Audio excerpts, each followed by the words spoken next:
নমস্কার বন্ধুরা, আমি অরিন্দম চলে আসলাম আজকে এই মুহূর্তে বিরাট বড় একটা আপডেট নিয়ে। 32,000 প্রাইমারি শিক্ষকের চাকরি বাতিল মামলার গুরুত্বপূর্ণ আপডেট নিয়ে গতকাল কি শুনানি হয়েছিল।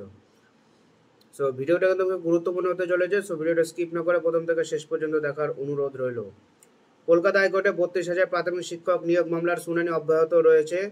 গতকাল মাননীয় বিচারপতি তপব্রত চক্রবর্তী এবং বিচারপতি ঋতব্রত কুমার মিত্রের ডিভিশন বেঞ্চে এই মামলার শুনানি অনুষ্ঠিত হয়েছে।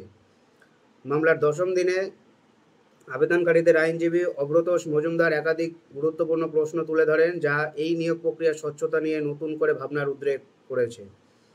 শুনানি শুরুতে আইনজীবী মজুমদার অ্যাপটিটিউড টেস্টের বিষয়টি তুলে ধরেন। তিনি জানান যে অনেক প্রার্থী ভেরিফিকেশন প্রক্রিয়ায় বাদ দেওয়া হয়েছে এবং তারা ইন্টারভিউ পর্যন্ত পৌঁছাতে পারেনি। হুগলি, হাওড়া, উত্তর দিনাজপুর, মুর্শিদাবাদ এবং কোচবিহারের মতো বিভিন্ন জেলা থেকে অ্যাপটিটিউড টেস্ট এবং ইন্টারভিউ সংক্রান্ত তথ্য একটি সিল করা খামে আদালতে জমা দেওয়া হয়েছে। হাওড়ার একটি ঘটনা উল্লেখ করে তিনি বলেন, সেলিম আলী নামে এক প্রার্থীকে ভেরিফিকেশনের প্রক্রিয়ায় ত্রুটির কারণে ইন্টারভিউতে অংশ নিতে দেওয়া হয়নি।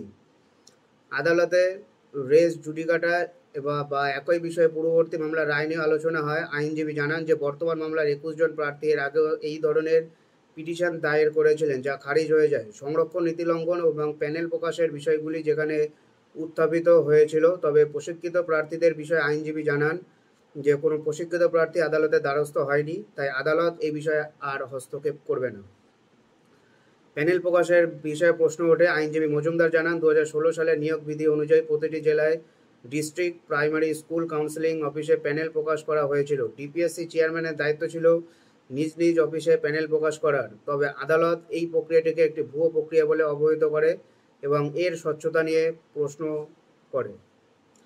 শুনানির সময় বিচারপতিকে বেশ কয়েকবার চিন্তাশীল দেখায় এবং তিনি প্রশিক্ষিত প্রার্থী এবং প্যানেল প্রকাশনা নিয়ে প্রশ্ন তোলেন। আইনজীবী মজুমদার আদালতে সমস্ত যথাযথ প্রশ্নের উত্তর দেন। রেস জুডিকাটার বিষয়ে এর আগে একক বিচারপতি পর্যবেক্ষণ আসেনি, শিক্ষকদের পক্ষে একটি গুরুত্বপূর্ণ পয়েন্ট হিসেবে উঠে আসে। এই মামলার শুনানি আগামীকালও চলবে, অর্থাৎ আজকে চলবে, এবং আশা করা হচ্ছে এই নিয়োগ প্রক্রিয়ার জট খুলতে আদালত একটি গুরুত্বপূর্ণ ভূমিকা পালন করবে। সো বন্ধুরা, এটাই হলো আজকের আপডেট। এবং পাওয়ার জন্য চ্যানেলটা সাবস্ক্রাইব করে আমাদের পাশে থাকুন। দেখা হচ্ছে পরে ভিডিওতে। ভালো থাকবেন সবাই। নমস্কার, জয় হিন্দ, বন্দে মাতরম।